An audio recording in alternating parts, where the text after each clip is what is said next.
Rekan-rekan pemuda yang dikasihi Tuhan Yesus Kristus, pada hari ini kita bersyukur karena banyak hal yang boleh kita lalui, banyak hal yang boleh kita kerjakan, dan dari setiap peristiwa yang kita alami pada saat ini, ada banyak pembelajaran yang boleh kita terima. Dan dalam kesempatan yang ada pada saat ini, marilah kita gunakan untuk kembali merenungkan firman Tuhan yang juga menjadi bagian dari pembelajaran hidup kita. Kita menyiapkan hati dan pikiran kita. Mari kita membuka Alkitab kita dari kitab Amsal pasal 22 ayat 22 sampai 23. Jika kita sudah membuka Alkitab, biarkan Alkitab itu tetap terbuka. Mari kita berdoa mohon bimbingan Roh Kudus. Kita berdoa. Ya Tuhan yang penuh kasih, Engkau sang pemelihara kehidupan kami. Engkau menjaga, Engkau merawat, Engkau menumbuhkan hidup kami serta iman kami. Tuhan yang penuh kasih, pada saat ini kami hendak membaca, merenungkan firman Tuhan. Bimbing dan didiklah kami ya Tuhan. Terangi hati dan pikiran kami dan tuntun kami melalui kuasa Roh-Mu yang kudus, sehingga kami memiliki hidup yang baik dan benar.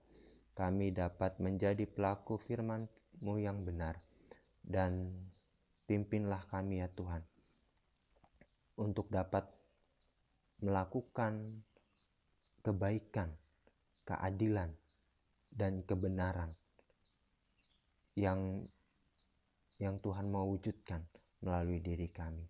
Oleh karena itu ya Tuhan, berfirmanlah bagi kami pada saat ini, karena kami anak-anak-Mu sedia untuk mendengarkan firman Tuhan. Amin.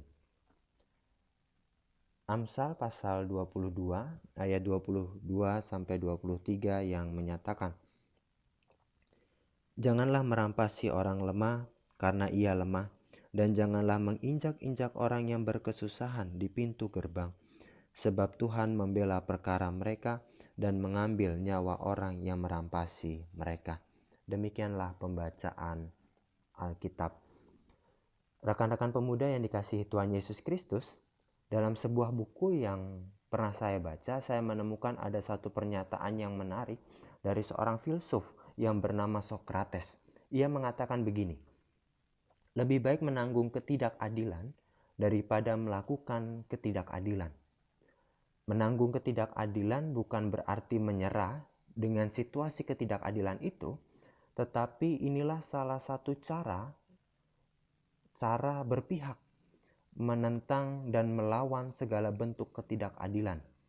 Seperti dalam bacaan pada saat ini, di situ kita menemukan contoh-contoh ketidakadilan. Adanya perampasan hak, penindasan terhadap orang yang lemah. Bukan hanya lemah secara fisik ya, melainkan juga status sosialnya, perekonomiannya, dan lain-lain. Kisah-kisah yang menunjukkan ketidakadilan sangat banyak dan juga dapat kita temukan di Alkitab. Dan bentuk ketidakadilan itu pun terus bermunculan dengan bermacam-macam bentuk. Jika dulu ada penindasan fisik, sekarang ada penindasan mental, psikis terhadap seseorang. Nah, penindasan itu bukan hanya secara langsung, juga melalui media yang biasa kita gunakan, yaitu media sosial.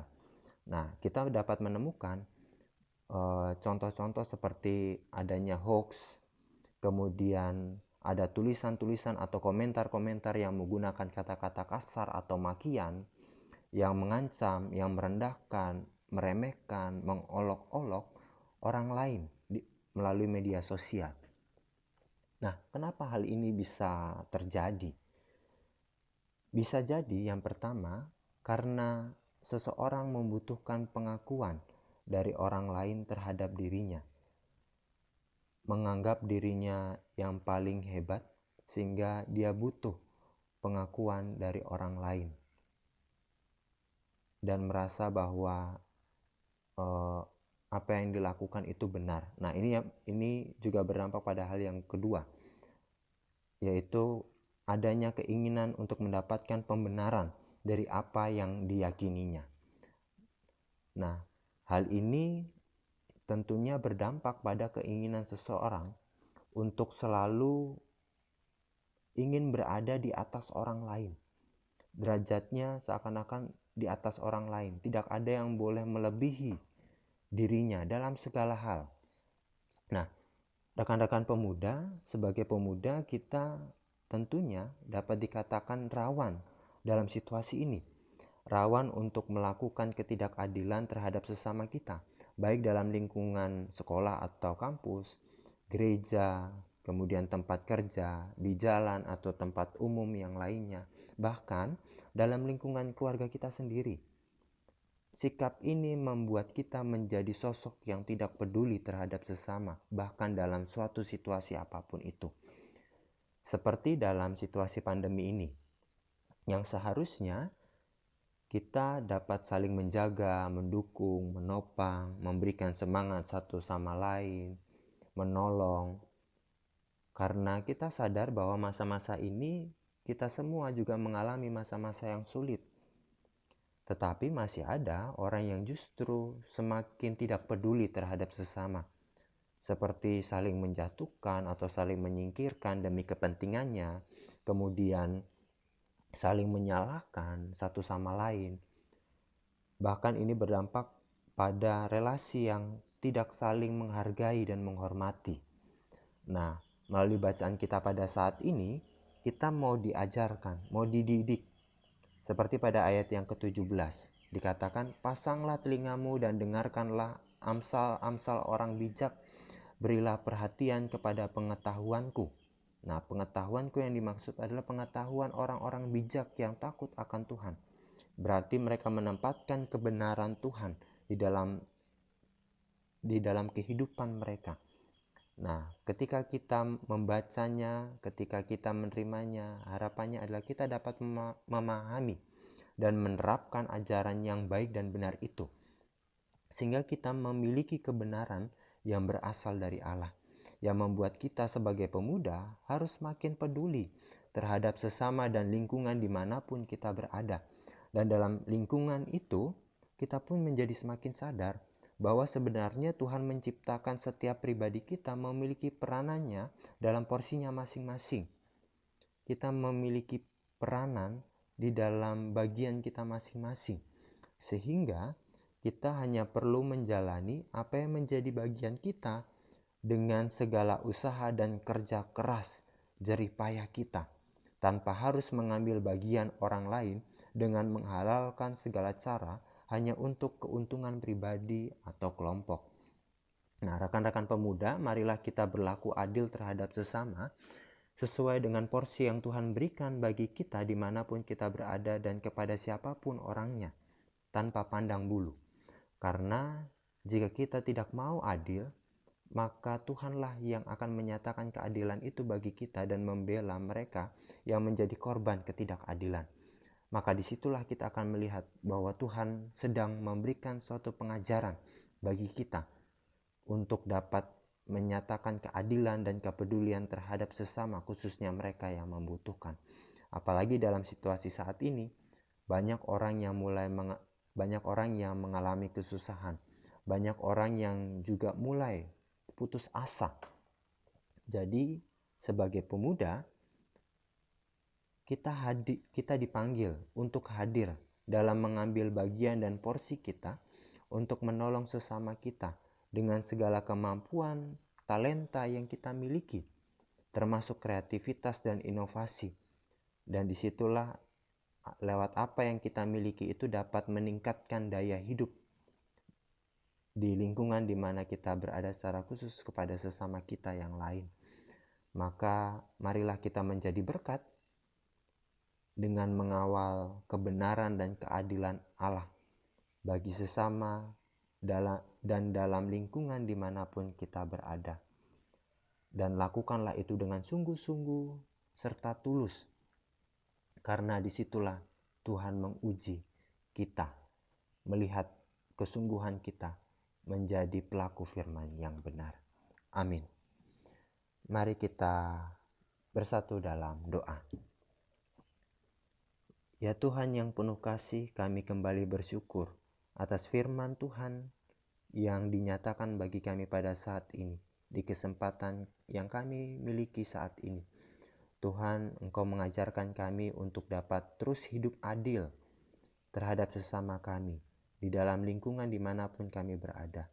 Tuhan, mampukan kami untuk dapat melakukannya dengan baik, melakukannya dengan sungguh-sungguh dan tulus, sehingga keadilan itu semakin dirasakan, bukan hanya bagi kami, tetapi juga bagi sesama kami yang lain.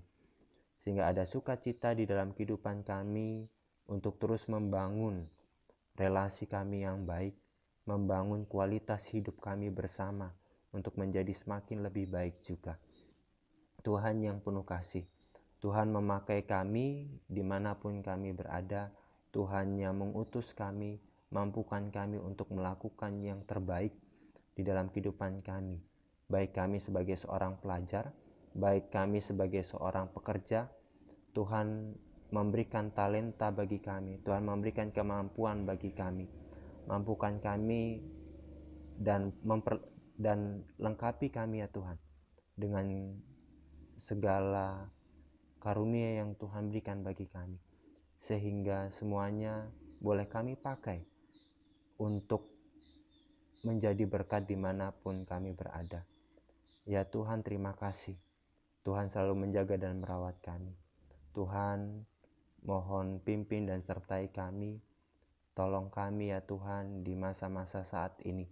Kami bergumul terhadap studi kami bergumul terhadap pekerjaan kami.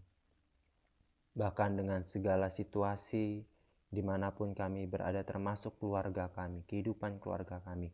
Tuhan mohon rawat, Tuhan mohon pelihara, Tuhan mampukan kami untuk juga dapat berperan menjaga, memelihara kehidupan kami sehingga kehidupan kami tetap baik, kehidupan kami tetap terus terbangun sesuai dengan apa yang Tuhan rencanakan di dalam kehidupan kami.